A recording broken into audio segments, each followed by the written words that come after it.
Voilà, donc bonsoir à tout le monde et bienvenue pour cette conférence sur le Feng Shui et le développement d'entreprise. Donc vous allez découvrir comment cet art en fait millénaire, cette discipline millénaire est toujours d'actualité dans notre monde contemporain, pour nos espaces de vie, pour nos locaux professionnels, pour en faire en fait des lieux pleins d'énergie. Et vous allez découvrir aussi comment on va pouvoir repérer différentes problématiques à partir en fait des cartes énergétiques en Feng Shui. Alors, avant tout, je me présente rapidement. Donc, je suis installée depuis 2015 et je suis spécialisée dans l'harmonisation des espaces et des personnes, que ce soit au niveau habitat ou au niveau professionnel. Et principalement, et ça c'est mon axe 2024 et suivant, je guide les entrepreneurs conscients, donc qui sont propriétaires de biens immobiliers et qui peuvent ressentir des énergies basses dans leur lieu, donc vers l'harmonisation en fait de ces lieux pour une fluidité optimale dans la vie quotidienne. Et ceci avec un nouveau programme en fait qui s'appelle Harmonisation et Expansion. Voilà, donc j'accompagne aussi régulièrement d'autres thérapeutes, l'idée étant toujours en fait d'aller vers une réelle transformation de sa vie, d'avoir des résultats, j'allais dire incroyables en fait sur notre propre vie et bien sûr aussi quand c'est des thérapeutes pour leurs clients, pour les clients que les personnes accompagnent. Voilà, donc en bref, j'accompagne des personnes qui ont envie d'évoluer, donc il n'y a pas forcément de problème au départ, mais en tout cas des personnes qui ont envie d'évoluer dans la fluidité. Donc c'est un mot que j'emploie très souvent. Et pour moi, l'homme, l'humain est né pour jouir d'une vie heureuse dans l'infinie plénitude. Donc c'est une croyance, mais c'est une croyance positive et constructive et qui s'applique aussi bien dans notre vie perso que dans notre vie professionnelle. Donc à ce jour, j'ai harmonisé avec mes clients toujours à peu près 800 espaces habitat ou professionnels.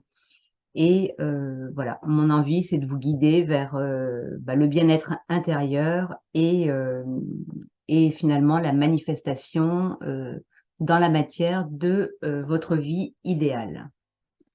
Alors, qu'est-ce qu'on va pouvoir observer avec le Feng Shui au niveau de l'entreprise?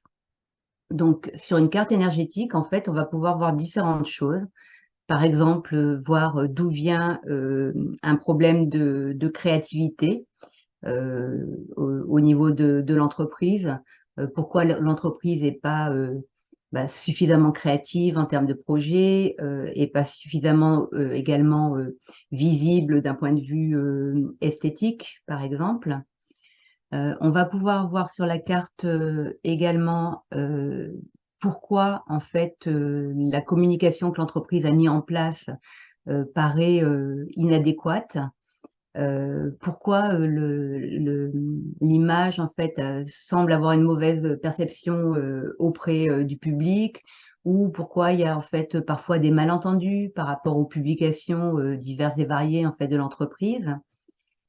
On va pouvoir repérer aussi pour quelles raisons en fait l'administration, la gestion de l'entreprise sont inefficaces.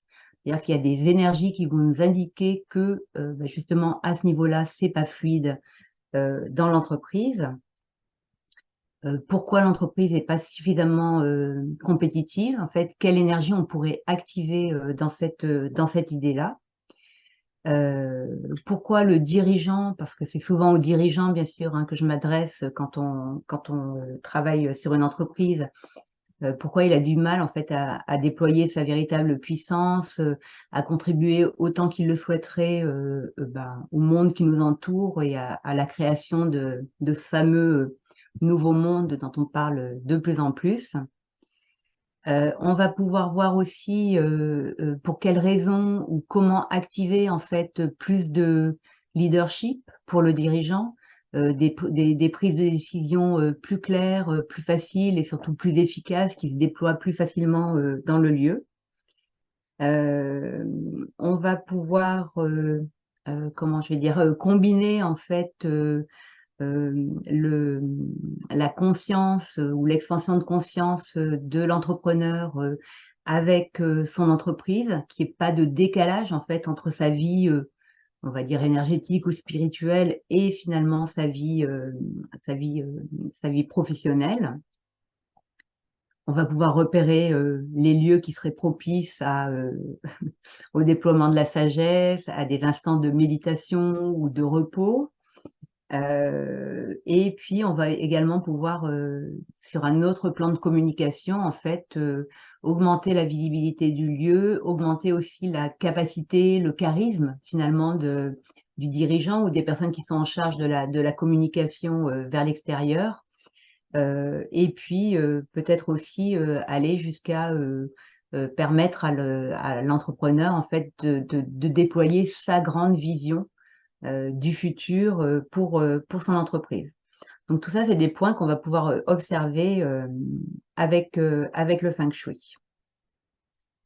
Alors après cette petite introduction, donc je vais vous faire pour les personnes qui connaissent moins bien en fait, une introduction au Feng Shui traditionnel en lui-même. On va voir un petit peu comment et pourquoi et comment en fait on peut déployer le Feng Shui en entreprise. Et en fait, je pense que je n'aurai pas le temps d'aborder les secteurs clés et les applications pratiques, en tout cas pas dans le détail, mais ça fera l'objet en fait d'une seconde rencontre pour la prochaine conférence qui va avoir lieu le 10 janvier.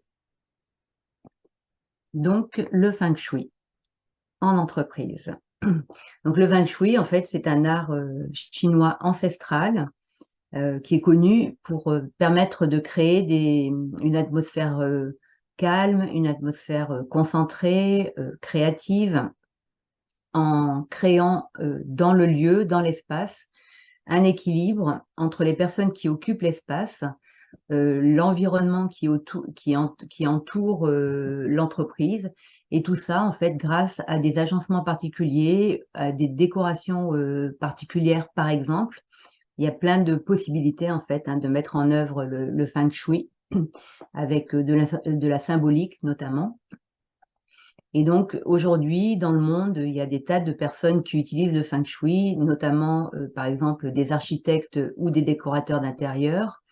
Tout ça pour créer cet environnement à la fois paisible et à la fois productif, avec un avenir en fait dans l'entreprise qui est axé sur le bien-être des employés, donc leur espace de travail, mais aussi sur un meilleur accueil des clients, sur bien sûr le bien-être du dirigeant, le bien-être des cadres, en fait le bien-être de tout le monde. Finalement, c'est vraiment ça l'idée d'une entreprise Feng Shui. Alors, avant d'aller dans le détail des fondamentaux du Feng Shui, en fait, il faut vraiment avoir cette conscience de cette notion d'énergie universelle, avec cette idée que le vide n'est pas du vide, mais que ce vide, en fait, contient de l'énergie, de la lumière, de l'information et que de l'intelligence aussi, bien sûr, et que tout, absolument tout, est vibration et tout émane. C'est-à-dire qu'on parle des personnes, qu'on parle du mobilier, qu'on parle des couleurs, qu'on parle des formes.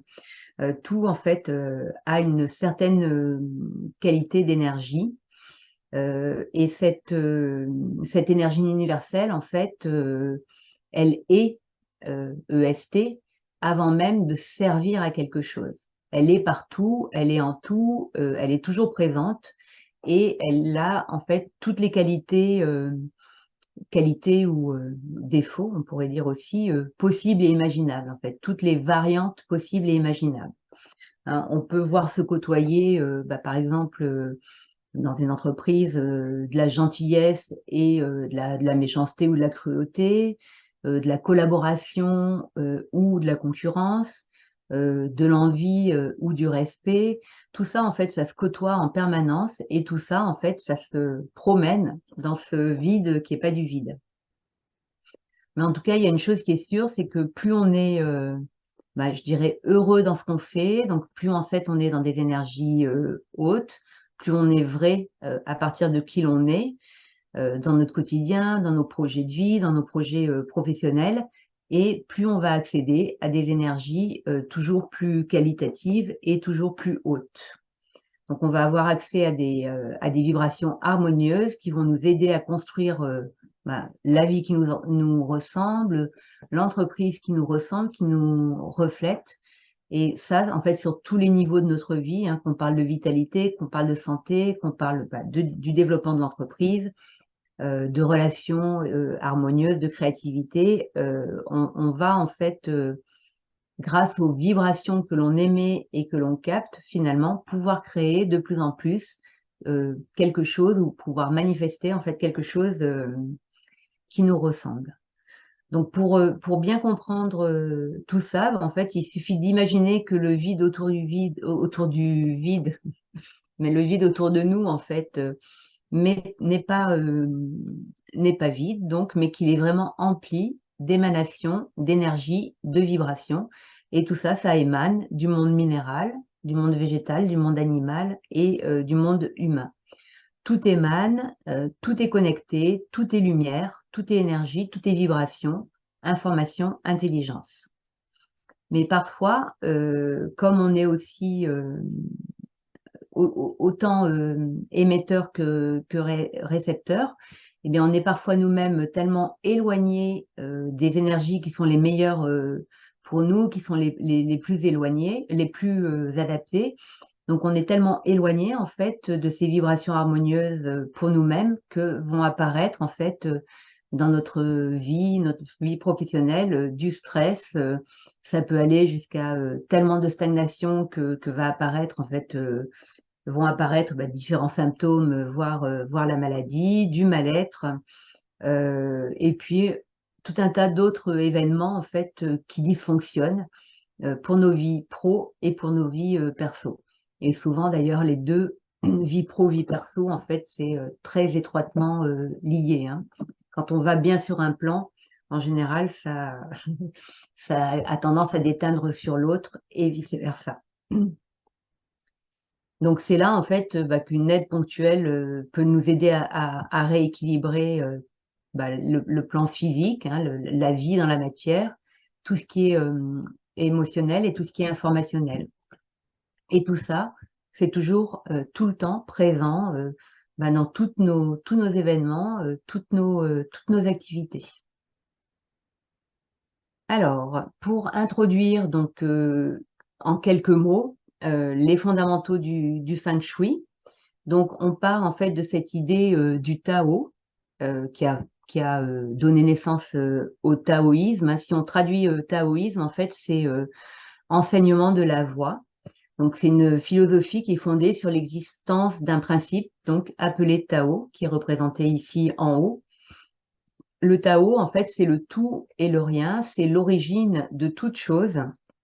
On pourrait le décrire comme, je donne toujours plein de noms différents à chaque conférence, mais on pourrait le décrire en fait comme l'essence universelle. On pourrait dire la source, on pourrait dire l'univers, mais au niveau informationnel, donc avec un grand U. On pourrait parler aussi de conscience pure, de lumière pure.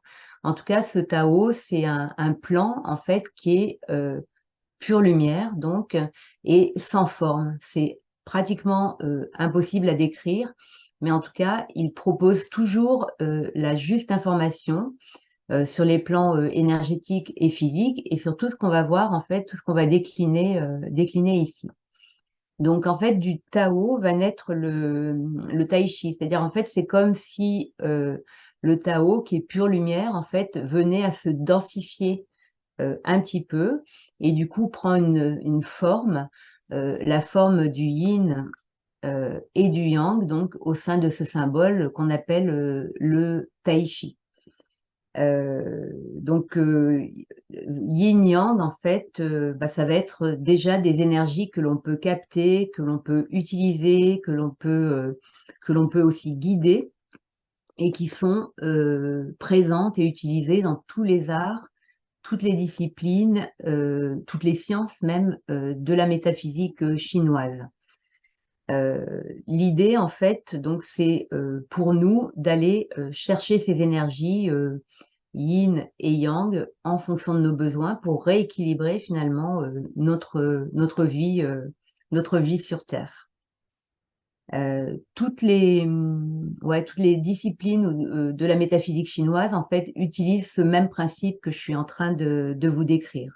Hein, si on parle de diététique chinoise, de médecine traditionnelle chinoise, de Qigong, de Tai Chi, de pharmacopée, tout va être en métaphysique chinoise, en fait, décrit à partir de ces fondamentaux de cette discipline finalement millénaire et ancestrale.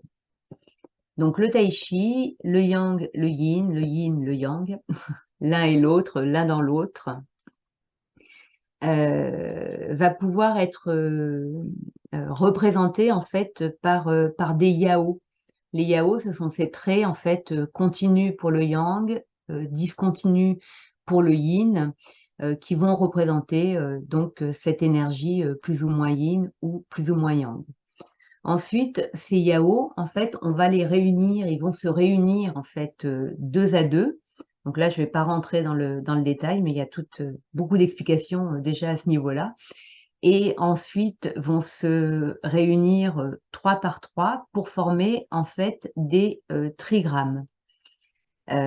Et puis ces trigrammes eux-mêmes vont ensuite se combiner deux par deux pour former en fait des hexagrammes, donc qui comportent six traits. Tout ça, c'est pour vous expliquer en fait la trame de départ du feng shui ou des fondamentaux de la métaphysique chinoise. En fait, pour vous montrer à quel point c'est ingénieux, et à partir de ça, on va pouvoir construire, ou les anciens, les sages, les anciens maîtres ont construit en fait un tas de référentiels qui vont nous permettre de lire les maisons à partir de ce système qui a l'air comme ça assez simple.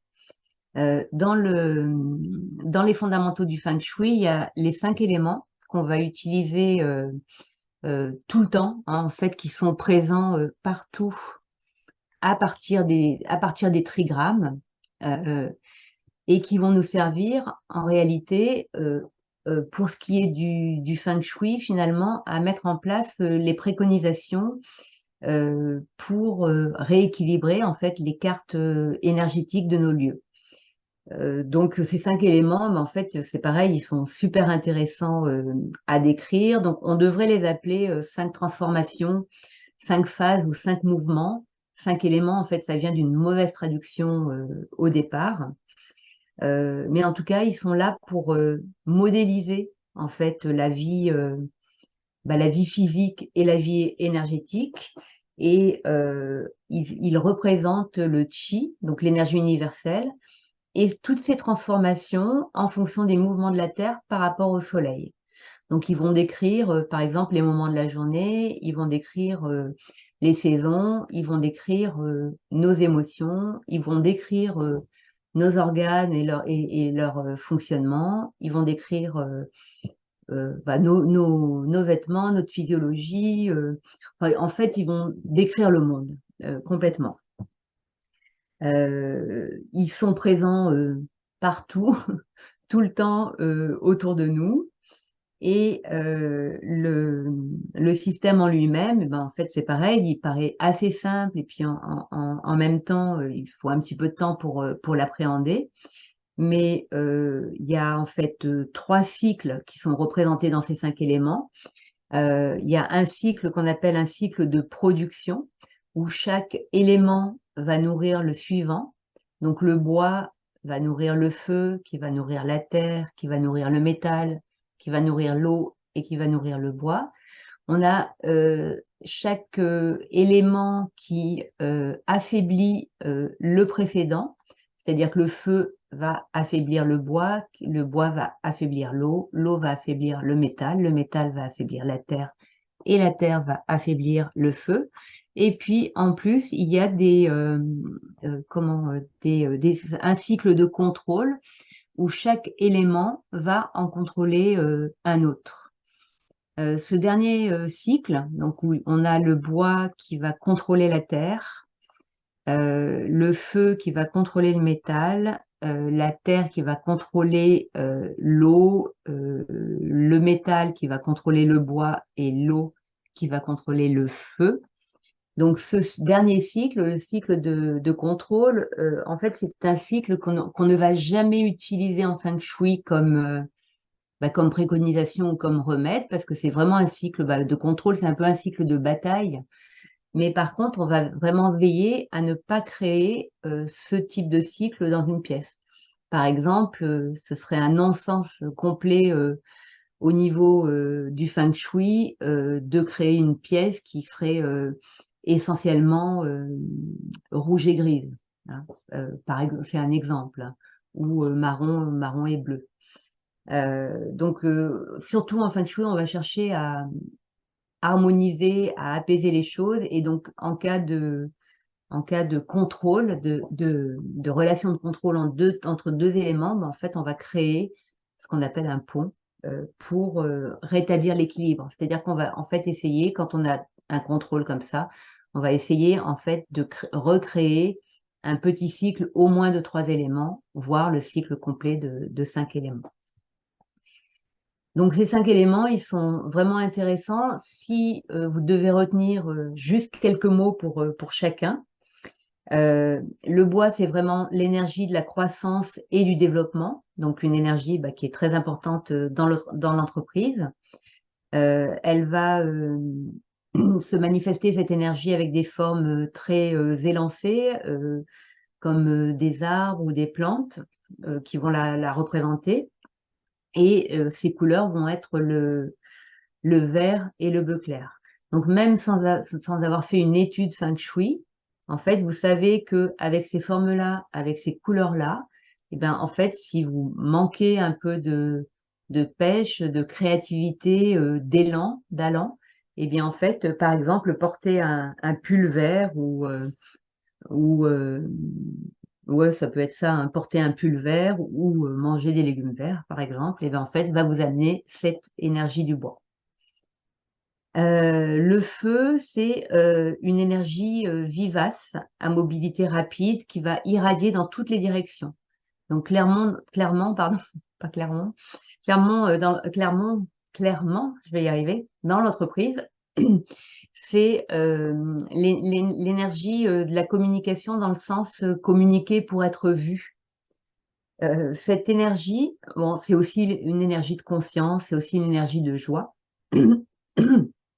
Cette énergie, en fait, on va la représenter avec des couleurs rouge, rose, violet, orange, et avec des formes triangles ou pyramidales.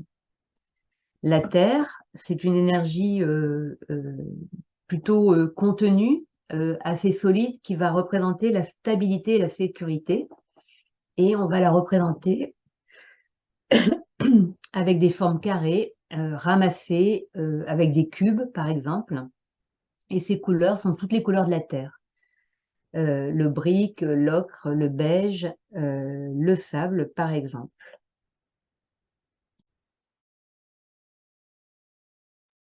L'énergie du métal, énergie de concentration et de repli sur soi. Dans l'entreprise, c'est aussi donc une énergie de réflexion, hein, une énergie de construction logique, par exemple. L'énergie de l'informatique aussi, par exemple. Mais ça va être aussi l'énergie de la prise de décision, pour trancher, pour avoir de la clarté, en fait. Et on va la représenter avec des formes rondes, sphériques, et ces couleurs sont toutes les couleurs métallisées, et plus particulièrement le doré, l'argenté, mais aussi le blanc et le gris. Et enfin, l'eau, c'est une énergie rassemblée, plutôt invisible, très fluide. Elle a la particularité, en fait, de s'adapter à ses contenants. On va la représenter avec les formes ondulées. Dans l'entreprise, l'énergie de l'eau, ça va être la communication, mais plus la communication interne. Ça va être aussi tout ce qui est de l'ordre tout ce qui est de l'ordre des transports, ouais, des transports, et puis après, bon, les liquides en général, on va dire. Et ces couleurs vont être le noir, le bleu marine, toutes les couleurs très foncées, et sa forme, c'est une forme donc ondulée.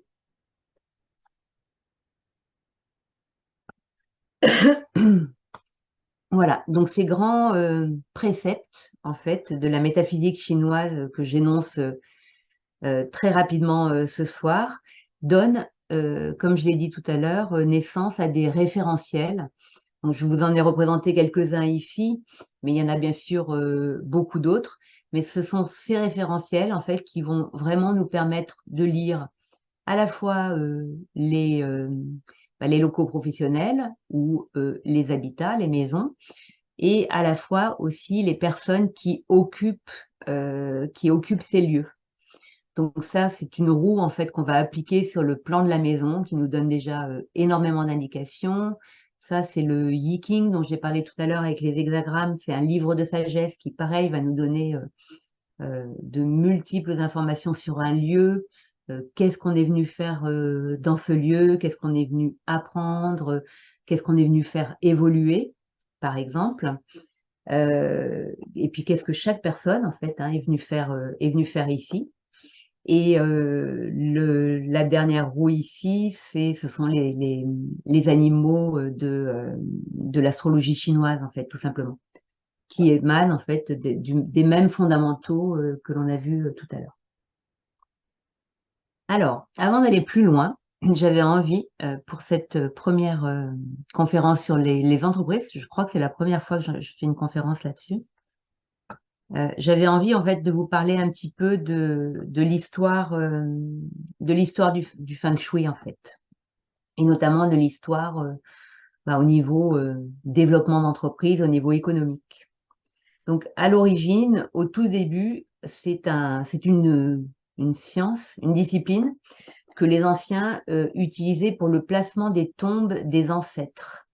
C'est-à-dire qu'on choisissait comment une personne défunte allait être enterrée, dans quelle direction, la tête à tel endroit, les pieds à tel endroit. Ceci dans l'idée que le fait de choisir cette direction particulière, cet emplacement particulier, en fait, soit une forme de protection pour les générations futures. Donc, il y a des maîtres feng shui qui pratiquaient le yin feng shui, c'était il y a des centaines et des centaines d'années, et c'est vraiment ça l'origine du feng shui. Et puis, en fait, avec le temps, notamment les populations rurales ont commencé à utiliser cette discipline pour choisir le lieu, l'emplacement d'une maison, pour choisir que cultiver, à quel endroit, etc. Et donc, il y a des maîtres qui sont devenus spécialistes de toutes ces questions-là et qui ont étudié les paysages, les saisons, le temps, tous les facteurs en fait de la nature pour mieux comprendre l'environnement dans lequel ils vivaient, dans lequel le village, par exemple, vivait. Et donc, ils ont noté ça de façon complètement scientifique, je dirais, hein, au fil des décennies, au fil des centenaires même. Et ça leur a permis de mieux comprendre en fait les relations qui existent entre la terre, le ciel et puis l'homme au milieu de tout ça. Comment en fait il pouvait s'adapter à son environnement. Donc au fil du temps en fait ce sont euh, des villes qui sont développées à la place de villages qui étaient devenus prospères. Et avec le temps, eh bien, les empereurs de la Chine impériale ont eu vent en fait de ces pratiques dans les villages ou dans les petites villes et ont commencé à s'intéresser au feng shui, tant et si bien qu'ils s'y intéressaient pour construire leur palais, pour voilà, choisir les meilleures terres. Bien sûr, ils continuaient à utiliser le yin feng shui, donc le feng shui des tombes. Et puis, ils allaient jusqu'à utiliser, par exemple, le Yi-King pour leur stratégie militaire ou leur stratégie politique. Et tout ça, en fait, ils le faisaient surtout dans un but à la fois de protection, mais aussi un peu de contrôle du peuple, hein.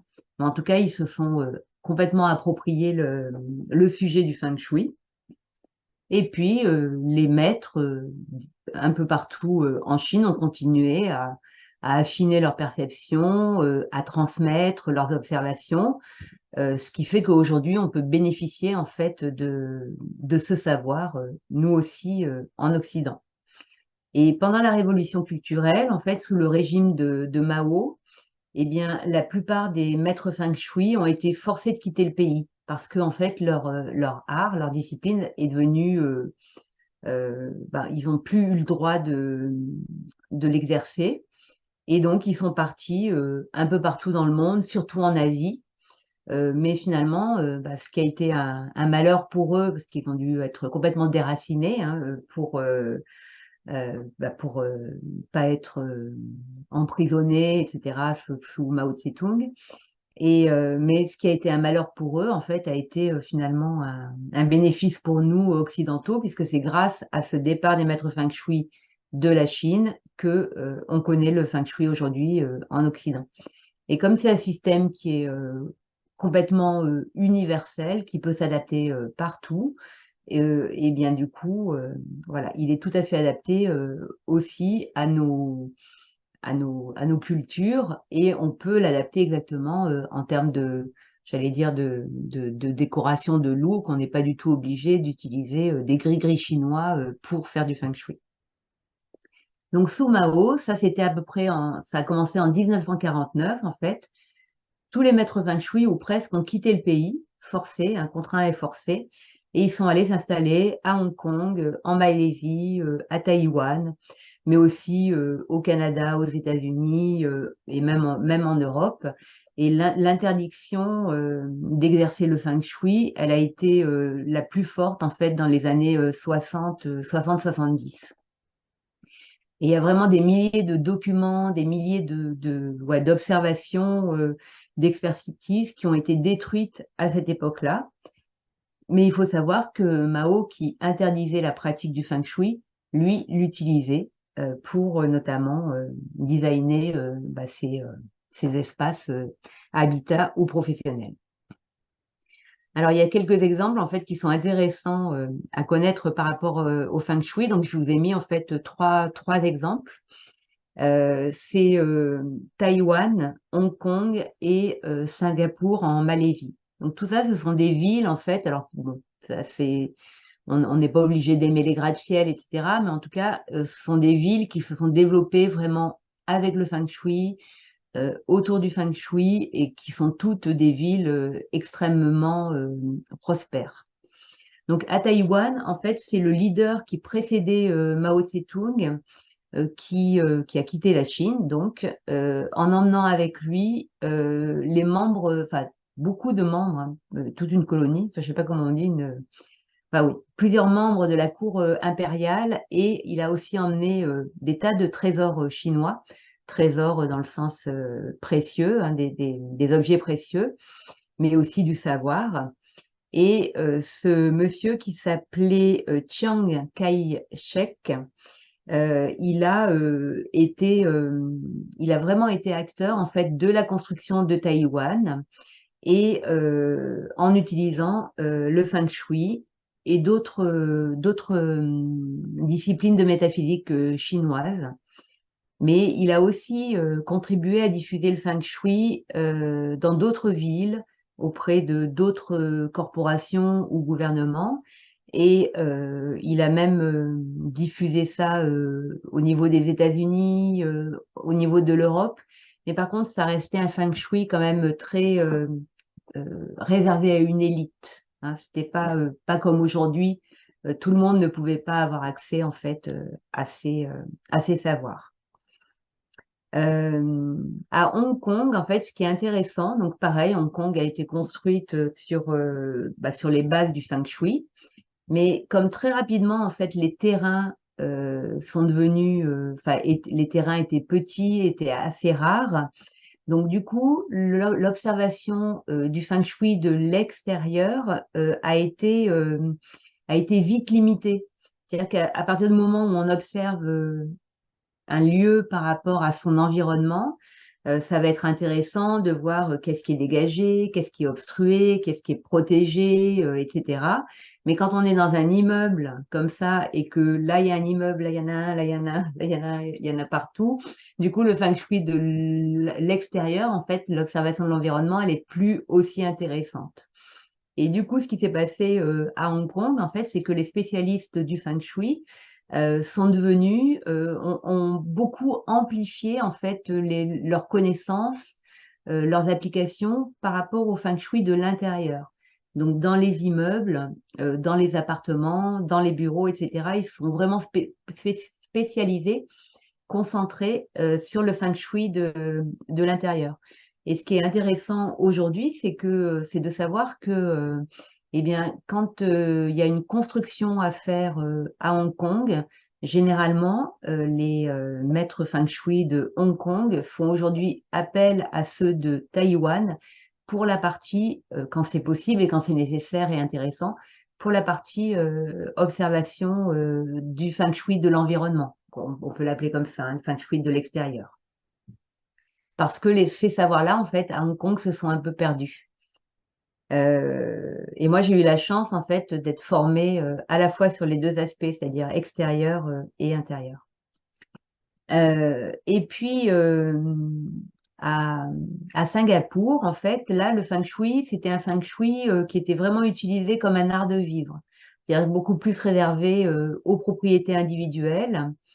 Et au fur et à mesure en fait que l'économie de Singapour s'est développée, en fait, il y a eu des demandes à plus grande échelle qui se sont manifestées. Et quand Singapour est devenue indépendante, elle a fait appel à un maître feng shui pour inclure le feng shui dans sa stratégie globale.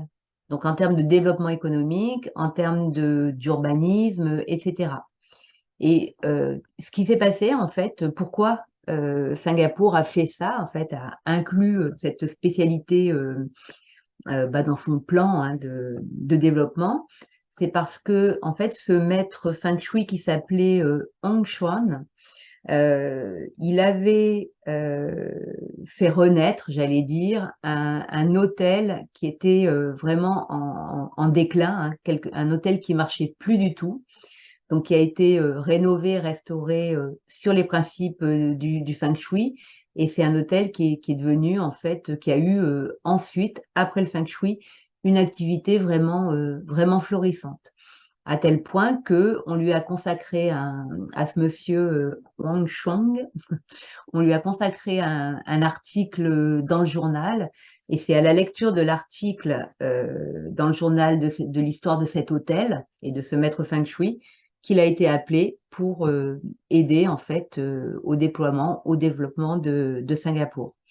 Et d'ailleurs, il a été aussi félicité, ce monsieur, ce maître, par rapport, notamment en 1980, par rapport à un ralentissement économique très fort qu'il y a eu voilà, dans les années 80. Après, depuis 90 à peu près, des livres sur le feng shui, il y en a plein. Des livres sur le feng shui en entreprise, il y en a pas beaucoup en langue francophone, française. Mais toujours est-il qu'aujourd'hui, il y a des personnes partout dans le monde qui pratiquent le feng shui, qui sont experts en feng shui aussi. Pour ma part, j'ai été formée par une école malaisienne, une autre canadienne, et les deux avec des maîtres chinois. Voilà ce que je peux vous dire sur ma connaissance du feng shui et du feng shui notamment pour le développement, on va dire, économique. Si vous avez des questions, hein, n'hésitez pas à les poser dans la discussion, dans le chat. Voilà. Toujours est-il que avoir un lieu harmonisé en feng shui, ça amène vraiment davantage de fluidité et c'est aussi une possibilité de se développer, d'évoluer toujours davantage. Donc, et y compris dans l'entreprise, en fait, on peut être à la fois dans cette idée d'entreprendre, de réussir en fait en termes de carrière professionnelle, et à la fois sur son chemin de vie, sur sa voie du milieu. Hein, les deux sont pas incompatibles. Donc, un lieu harmonisé en feng shui, ça amène cette fluidité, un de mes mots favoris, je crois. Cette fluidité, en fait, dans l'évolution, plutôt qu'une une forme de chaos avec des hauts et des bas, et puis des stagnations à différents niveaux. Donc, ce que je fais, en fait, dans ma pratique du feng shui, c'est que j'inclus pour ma part toujours la partie géobiologie. Pourquoi? Parce que en fait en Occident, on n'a pas pris tout ce qu'on nous proposait au niveau du feng shui. On a pris que ce qui était politiquement correct ou acceptable d'un point de vue de notre culture occidentale. Et du coup, on a refusé en fait la partie observation intangible, invisible, hein, tout ce qui est de l'ordre des entités, en fait tout ce qui se voit pas, on l'a un petit peu exclu de notre pratique du feng shui. Mais le feng shui à l'origine, le feng shui tel qu'il est proposé par les maîtres chinois, et moi par les maîtres qui m'ont formé, hein, en fait, inclut cette partie que nous on a appelée finalement géobiologie. C'est en réalité le feng shui inclut cette observation de l'invisible. Voilà, donc juste pour vous dire que quand je parle de feng shui, en fait, j'inclus toujours cette partie dans mes analyses. Donc, je ne vais pas détailler ce sujet-là aujourd'hui. On va continuer en fait sur le sujet du feng shui dans l'entreprise. Mais dans ma pratique, donc, et de la façon dont je vois les choses, en fait, quand on observe tout ce qui est invisible, intangible, en fait, on est en lien avec des résonances du passé pour les habitants du lieu. Ensuite, avec la reconnexion, eh bien, on se reconnecte vraiment à qui l'on est profondément en termes de mission de vie, entre guillemets. Donc, on va toujours plus profondément en soi et puis on apprend également à ajuster ses pensées au fur et à mesure de ce qui se présente, parce qu'il nous arrive toujours beaucoup de choses d'un point de vue énergétique. Et le feng shui, pour la façon dont je le vois, est vraiment là en fait pour nous permettre de construire l'avenir. Donc on fait pas de feng shui en fait dans un lieu dans lequel on reste que quelques mois ou même 1 ou 2 ans, ça n'a pas vraiment de sens en fait parce qu'on est vraiment sur la construction, on va dire à court, moyen et long terme. Alors pourquoi le feng shui, pourquoi le feng shui en fait et pourquoi cet art, cette discipline millénaire est aussi indispensable aujourd'hui finalement, notamment dans nos entreprises contemporaines? Parce qu'en fait, on a de plus en plus le besoin, la nécessité en fait de s'adapter aux nouveaux défis qui nous sont proposés. On a besoin aussi de s'adapter aux nouveaux comportements hein, des générations plus jeunes ou même nouveaux comportements en fait de nos clients par exemple. Et puis, on a besoin aussi de s'adapter aux événements multiples, hein, souvent inconfortables ou parfois inconfortables, qu'on a à traverser. Donc vraiment, on va dire que ce sont des disciplines ou des pratiques qui ont rien perdu en fait de leur utilité dans nos bâtiments un peu plus modernes d'aujourd'hui. Parce que le monde change, évolue, et en même temps, notre responsabilité à nous, c'est toujours de vibrer plus haut, de garder une vibration, une belle vibration en fait, de construire toujours un futur plus lumineux. C'est vraiment ça, hein, notre mission à tous. Ça demande du courage à partir du cœur et le feng shui nous aide vraiment dans cette idée-là, en fait, en nous aidant à dessiner ce futur lumineux et en nous accompagnant finalement à ça dans le quotidien. Donc, en réalisant le feng shui chez soi, dans son entreprise, et ben, en fait, on va créer une énergie, une atmosphère qui sont vraiment positives. Donc, c'est vraiment une façon pour concentrer davantage, nous concentrer davantage sur la façon dont nous-mêmes, dont nos collaborateurs, par exemple, vont évoluer dans cet espace et puis vont diffuser en fait cette image d'évolution vers l'extérieur. Bien sûr, c'est pour un entrepreneur, en fait, c'est toujours intéressant de faire à la fois le feng shui de son lieu personnel, de son habitat avec sa famille, et le feng shui en fait de son entreprise. Les deux, idéalement, faire les deux, c'est le top, hein, je dirais. Donc, le feng shui s'adapte complètement,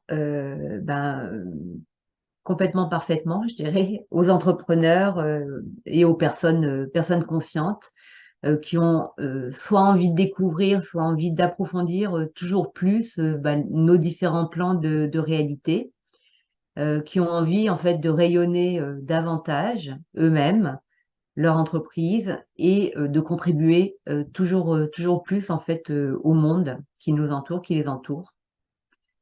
C'est vraiment en fait le feng shui, c'est vraiment enfin, pour moi hein, la possibilité d'être ce changement qu'on veut voir dans le monde. Parce que en fait nos lieux vont nous dire des choses sur nous, vont nous faire prendre conscience d'un certain nombre de choses et puis par la pose, la mise en place de préconisations et bien sûr la prise de conscience de ce que le lieu nous dit, et bien en fait on va pouvoir changer les choses.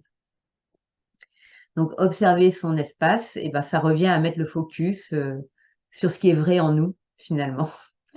Et puis mettre le focus aussi sur ce qui peut obstruer, embourber en fait cet accès au vrai en nous.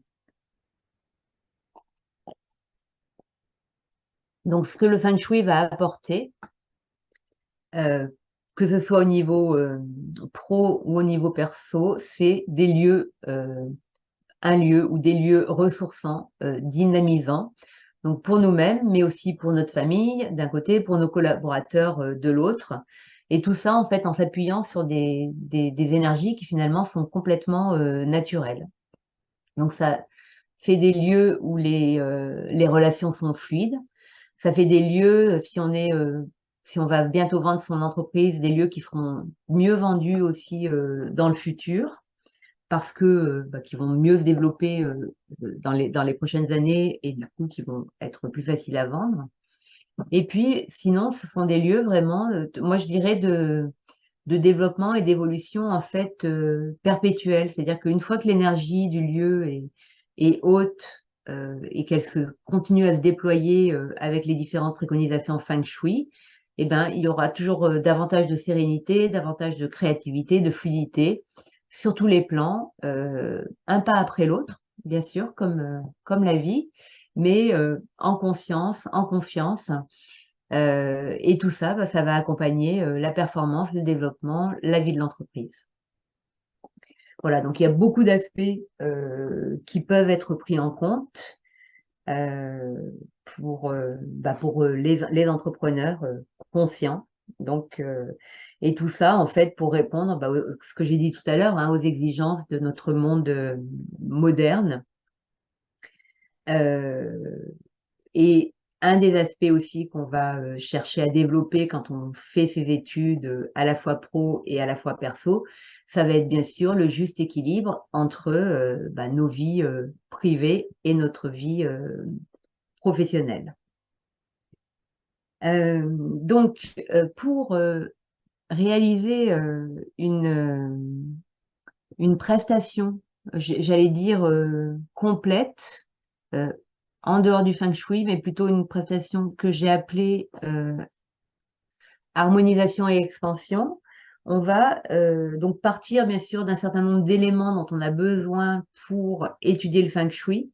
Donc par exemple, on va avoir besoin de la date de construction du lieu, de la date d'emménagement de l'entreprise, l'emménagement des personnes dans l'habitat.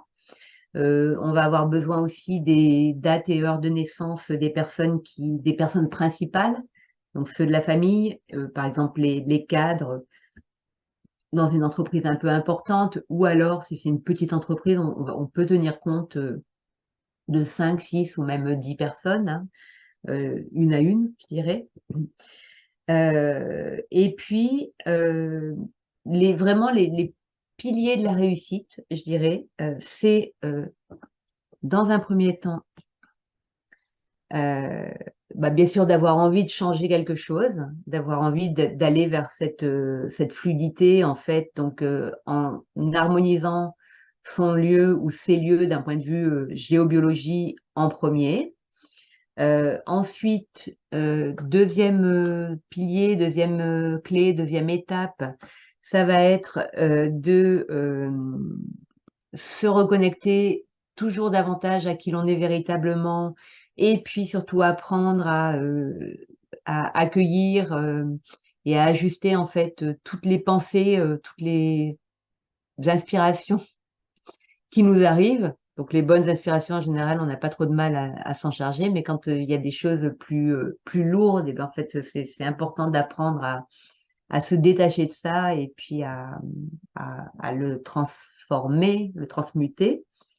Et enfin, donc, avec le Feng Shui, la troisième sphère, et ben là, en fait, on va poser donc ces fameuses préconisations qui vont vraiment nous amener vers la construction de notre futur. Et tout ça, en fait, en étant accompagné à tous les stades avec des rendez-vous réguliers pour être capable, en fait, de mettre en œuvre, d'implémenter et d'avoir toujours davantage de prise de conscience. Voilà. Donc, en réalité, avec la géobiologie, on va se charger du passé. Avec le la reconnexion, en fait, on va se reconnecter plus profondément à qui l'on est, être capable de vraiment rester aligné, rester ancré aussi souvent que possible, le plus souvent possible. Et donc, on s'attache vraiment à vivre le présent. Et avec le Feng Shui, et à partir de ce présent, et ce passé harmonisé, et bien en fait, on va construire notre futur. Voilà. Donc, si vous êtes intéressé en fait pour en savoir plus sur cette prestation ou sur mes prestations en général, eh bien, n'hésitez pas à me contacter et je vais vous mettre dans le chat, mais je vais le faire tout de suite en fait avant d'oublier. Je vais vous mettre dans le chat en fait la possibilité de prendre un rendez-vous avec moi. Donc, c'est un rendez-vous en fait offert pour l'évaluation de votre lieu et puis voir justement quels seraient en fait vos besoins en termes d'harmonisation d'espace. Voilà, donc je vous mets le lien pour pouvoir prendre ce rendez-vous. Alors, lors de la prochaine conférence, en fait, je vous proposerai justement ces fameux secteurs clés et, des exemples en fait de pratiques, mais je vais quand même vous donner quelques informations sur les solutions en fait qu'on peut trouver aux différents désagréments que j'ai pu vous citer au début, parce que pour pas vous laisser sur une note négative par rapport à ça. Donc, en fait, un des outils du Feng Shui qui est vraiment fondamental, plutôt extraordinaire et qui va vraiment amener des résultats intéressants, ce sont les étoiles volantes. C'est un nom assez poétique. Et ces étoiles volantes, en fait, toutes autant qu'elles sont, on peut les utiliser en fait, notamment dans l'entreprise, pour des aspects positifs. C'est-à-dire même les étoiles volantes qui sont pas favorables durant la période actuelle, on va quand même pouvoir les solliciter pour une partie de leurs énergies, en fait, et notamment leurs énergies bénéfiques. Donc, l'étoile 1, par exemple, eh bien, elle va nous servir, on va chercher à la repérer, en fait, dans le lieu, notamment si la communication interne, le réseau informatique ou les problématiques de transport en fait dans l'entreprise sont dysfonctionnants. Là, s'il y a des problèmes de cet ordre-là, et bien en fait, on va pouvoir aller repérer cette étoile-là et on va pouvoir du coup remédier à ce qui fait que elle ne s'exprime pas correctement finalement, hein. Peut-être qu'elle n'est pas suffisamment nourrie, peut-être qu'au contraire, elle est trop nourrie. Dans un cas comme dans l'autre, en fait, elle va amener des problématiques, sauf si on l'utilise, je dirais, à bon escient. Avec l'étoile 2, en fait, on va s'intéresser à tout ce qui est de l'ordre de la comptabilité, parce que c'est une étoile qui aime le détail. On va s'intéresser aussi à toutes les professions de santé. C'est une étoile qui va être très intéressante à utiliser pour les thérapeutes. Et puis, on va s'intéresser, par exemple, aussi aux ressources humaines, au département des ressources humaines. L'étoile 3, elle, c'est une étoile qu'on va devoir activer à sa juste mesure par rapport à la compétitivité de l'entreprise. C'est-à-dire, en fait, avoir des affaires qui aboutissent plus vite, hein, qui se signent plus vite, être capable, du coup, pour être compétitif, être capable de s'adapter. Voilà, c'est cette étoile-là qu'on va chercher à mobiliser et à équilibrer, à amplifier ou à diminuer, ça dépend des cas. Si on est plus en recherche de se développer d'un point de vue académique, par exemple, je pense par exemple à un organisme de formation, ou artistique, ou esthétique aussi, on va s'intéresser à l'étoile 4 et qui va en fait permettre de redonner de la créativité, de l'esthétisme, donc plus d'attrait en fait dans l'activité de l'entreprise sur ces sujets-là. L'étoile 5, elle va nous servir en fait notamment pour le dirigeant lui-même ou peut-être certains cadres en termes d'ambition, en termes de déployer sa puissance. Mais quand je dis puissance, c'est pas dans le sens de dominer bien sûr, hein, mais c'est dans le sens de déployer ses capacités, son talent, son unicité, son talent unique, son estime de soi aussi. Donc c'est l'étoile 5 qui va nous permettre ça. C'est l'ambition, on peut dire ça. L'étoile 6, on va l'activer si on a besoin de plus d'autorité, de plus de clarté dans la prise de décision, plus de leadership d'une certaine façon. La 7, ça va être plus pour tout ce qui est de l'ordre de la communication, plutôt la communication orale, mais aussi peut-être la communication autour d'événementiels, autour de portes ouvertes, ce genre de choses. C'est une étoile c'est une étoile qui est une étoile de la parole et c'est aussi une étoile qui est très métaphysique. Donc, pour des activités, par exemple, qui nécessitent de développer son intuition, on va chercher à activer cette étoile-là. La 8, l'étoile 8 va nous servir pour le management, pour les relations, surtout pour la capacité aussi à matérialiser nos projets. C'est-à-dire que les choses restent pas au stade des idées, mais que vraiment ça puisse s'implémenter dans la matière.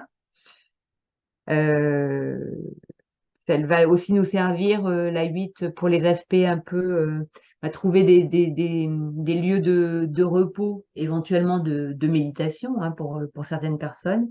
C'est aussi une étoile qui permet de prendre des décisions d'ailleurs. Voilà. C'est une étoile qui est assez large en fait dans sa définition et qui a toujours intérêt en fait à être activée. Et puis l'étoile 9 qui va devenir l'étoile la plus prospère de l'année à partir de 2024. Elle, c'est l'étoile de la visibilité. Bon, c'est aussi une étoile de conscience, mais c'est une étoile en fait qui va permettre de faire la lumière sur les choses, donc de développer aussi peut-être une grande vision du futur. Et puis c'est une étoile, je dirais, peut-être de publicité, publicité sur les réseaux, donc une publicité efficace avec une bonne compréhension de la psychologie de ses clients ou prospects, un message très clair dans la diffusion, etc. Voilà, donc ça c'était les étoiles avec une vision un peu plus entreprise. Après, ce que je peux vous rajouter, c'est que ce qui va être intéressant vraiment, c'est de faire à la fois son lieu perso et à la fois son lieu professionnel. Euh, et puis, qu'est-ce que je peux vous dire d'autre? Après, j'aurai éventuellement des témoignages à vous lire, mais on va peut-être, j'ai pas du tout idée de l'heure, 21h21. On va peut-être s'arrêter là pour aujourd'hui, et puis on reprendra ce sujet de l'entreprise à la rentrée maintenant le 10 janvier. Avec voilà des conseils pratiques plus voilà des témoignages que j'intégrerai dedans. Je crois que ce sera aussi bien comme ça. Je vais quand même vous en faire un témoignage intéressant. C'est en fait c'était pour un magasin de bricolage, pas du tout dans la région de Clermont. Des fois, dans une étude Feng Shui, en fait, on va pouvoir mettre en place juste une ou deux préconisations et on va pouvoir vraiment avoir des résultats qui sont super intéressants si on a ciblé juste hein, par rapport à la problématique. Mais là, justement, c'était un magasin de bricolage et il y avait un problème de fréquentation, en fait, dans ce lieu. Et en fait, c'était une histoire d'étoiles volantes qui n'étaient pas euh, correctement conduite de l'extérieur du bâtiment vers l'intérieur du bâtiment. Et la solution pour cette problématique-là, ça a été en fait de modifier la circulation du parking et modifier en fait la façon dont les employés, le dirigeant, etc., stationnaient leur voiture sur le parking. C'est-à-dire qu'en fait, je leur ai fait changer la place de stationnement habituel, ce qui fait que forcément, ils amenaient l'étoile volante en question vers la porte d'entrée en se garant là-bas. Voilà. Et ça a changé en fait la fréquentation du lieu. Voilà, parce que c'était un endroit de l'entreprise et du parking qui était finalement quasiment jamais utilisé. Et pourtant, il y avait cette énergie en fait à guider vers l'entrée du magasin. Donc c'est pour vous dire que un petit truc en fait peut faire une grosse différence dans l'entreprise. Il en reste pas moins que, enfin moi je vois pas le feng shui comme de la magie. J'arrive pas avec une baguette magique. Je sais ce qu'il faut faire et je vous dis tout et puis vous faites. Et c'est une démarche qui est plus, comment on va dire, plus complexe et plus participative que ça. Mais néanmoins, sur certains aspects, quand même, on a des choses qui sont super intéressantes. On reparlera des quatre animaux célestes, super intéressantes avec des préconisations qui sont finalement hyper simples à mettre en place. Alors, voilà. Donc, l'échange Zoom, si vous voulez qu'on fasse une évaluation de votre lieu et puis qu'on voit comment on peut avancer ensemble, n'hésitez pas. Je vais conclure en vous disant, n'hésitez pas à vous faire un beau cadeau de Noël cette année. Marie-Laure a déjà commencé. Voilà, j'ai envie de vous dire aussi que vraiment tout est possible et du coup le feng shui notamment ça ouvre en fait ce champ des possibles. Pour moi, c'est un outil complètement merveilleux s'il est bien utilisé, bien sûr. Voilà, et puis si on prend le temps d'observer ce que nos lieux nous disent, hein, chez soi, dans notre espace professionnel, il y a vraiment des messages en fait qui nous sont délivrés. Donc ce sont des outils, des disciplines qui sont vraiment géniaux si on est en quête d'harmonie, si on est en quête d'évolution de conscience, de transformation en général, de manifestation de notre vie idéale. Qu'est-ce que je peux vous dire? Voilà, n'hésitez pas à oser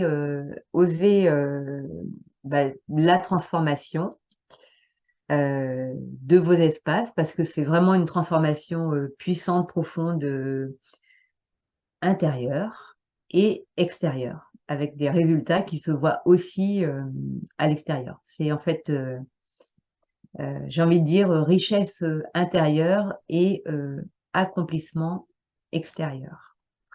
Voilà, et puis si vous avez des questions, n'hésitez pas, j'y répondrai avec plaisir. Je vous remercie d'avoir été là. Merci à ceux qui regarderont en replay, et je vais mettre fin à l'enregistrement et voir si vous avez envie de vous exprimer hors antenne.